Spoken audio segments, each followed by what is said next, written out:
Hey everyone, Runway Rumble here, and today marks my first review that I've done on the channel. Starting off this series is a Roblox game called Mining Simulator.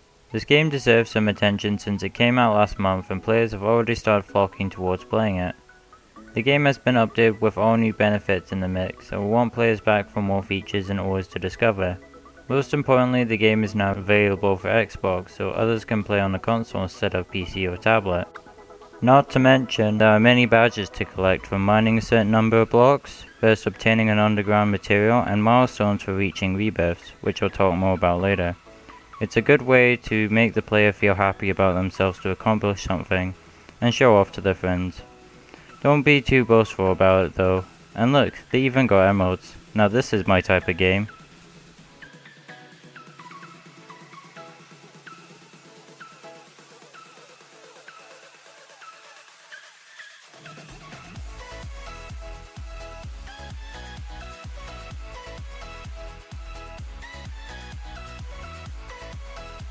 Now into the game itself, where I spawn in a town where a lot is located, and I'll showcase it now starting with the leaderboard.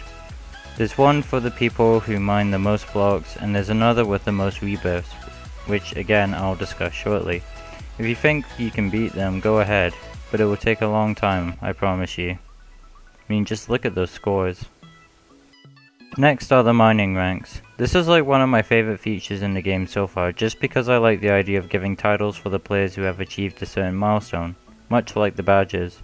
Giving fancy colors combined with names like Godly Miner, Legendary Miner, and even Outrageous Miner sticks well with how much work has been put in by the players themselves, instead of just having their name tag flowing above them with stats, seen on the top right leaderboard. The blue zone right here is the buy zone, where obviously you can buy your equipment which can help speed up the amount and speed you mine, carry more blocks in your inventory, and buy loot boxes for skins. Don't worry, only one of the boxes is worth Robux, while the others are just in-game money. The yellow zone is obviously the sell zone, and it's the place to sell your ores so you can buy the equipment mentioned just earlier. Just in case you forgot, there are signs that will stick you in the right direction on playing the game successfully. If getting money is slow for you at the moment, getting VIP rank would be recommended. It does cost Robux, but the benefits make it worth the price and would help the developers further support the game to the players.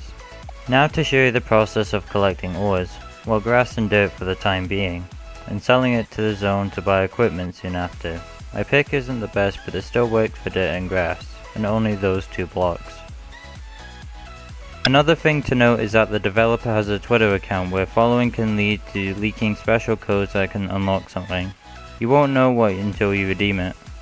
The rebirths I mentioned before can help you get through the game much quicker, but it only works until you have at least 10 million coins. Your player will reset and lose all of the equipment and coins you have, but you'll get like a double boost in ore selling, which grants you more money and makes it faster to progress through the ranks. Other than VIP rank, there are game passes which you can buy for perks like teleporting, mining, and player speed, and even infinite storage, but they tend to cost much, so think about what you're spending, and make sure you do it wisely. A small feature but nicely cosmetic is the ability to change the color of your backpack. Not a game-changing benefit, but it's good to have some customization to your player in-game. My suggestion for this would be to have a color grid by selecting one of the colors and selecting a shade of the color chosen as more of a custom choice. I don't know if it's hard to implement that many colors into one game, but it could be a possibility nonetheless. And all the stuff you can buy, let's take a peek at them now. And there's so many upgrades to purchase, making this game seem bigger to what players thought. The tools increase the power and speed of mining, while the backpacks increase the storage to hold all of your finds deep below. Loot boxes are available for the skins mentioned earlier, so you can show off your appearance of the equipment to other players.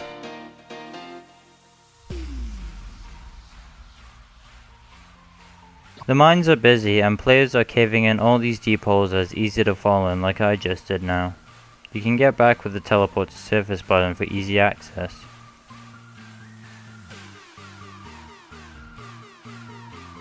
In conclusion, now that I've seen through what most of the game has to offer, I now realize how fun and custom it really is.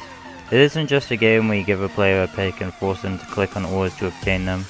You can use your coins to spend it on different things like loot box skins, different equipment, and even a rebirth so you can start the fun again with an added boost. I hope the game gets updated to the point where the vast majority of Roblox start seeing as the simulator that stands out the most. However, there's competition, but with good ideas, they'll help out in the long run and suit the audience well. If you want to try this game out, be sure to check the description where I'll post a link and the creators of the simulator. Thanks for watching, stay tuned until my next review.